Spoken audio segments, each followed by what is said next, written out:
রাজশাহীর বাগমারার গোবিন্দপাড়া ইউনিয়নের হরিপুর গ্রামের চাঞ্চল্যকর আবুল কালাম হত্যার ১ মাস অতিবাহিত হলেও কোনো আসামি গ্রেপ্তার না হওয়ার প্রতিবাদে ও খুনিদের গ্রেপ্তার এবং বিচারের দাবিতে সংবাদ সম্মেলন করেছে ভুক্তভোগী পরিবার। সোমবার সকাল 10:30টায় হাটগাঙ্গুয়াপাড়ার একটি রেস্টুরেন্টে এই সংবাদ সম্মেলন করেন তারা।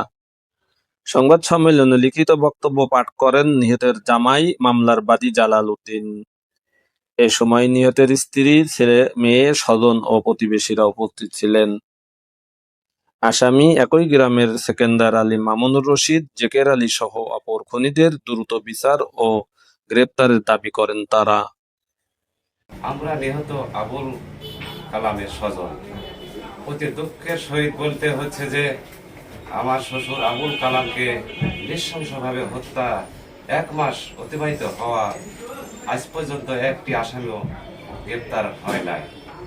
আজও তারা প্রকাশ্যে দিবালোকে ঘুরে বেড়াচ্ছে এবং আমাদের নানাভাবে ভয়ভীতি, প্রাণনাশের হুমকি এবং মিথ্যা মামলা দিয়ে আমাদের হয়রানি করাচ্ছে।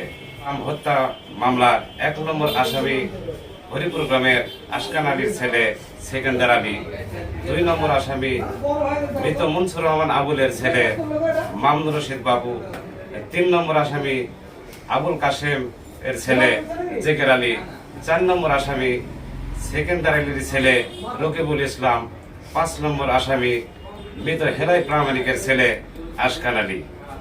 সর্বসাং হরিপুর আরো অনেকে মিলে এই হত্যাকাণ্ড সংগঠিত করে সর্বসাং হরিপুর, বাগমারা, রাজশাহী।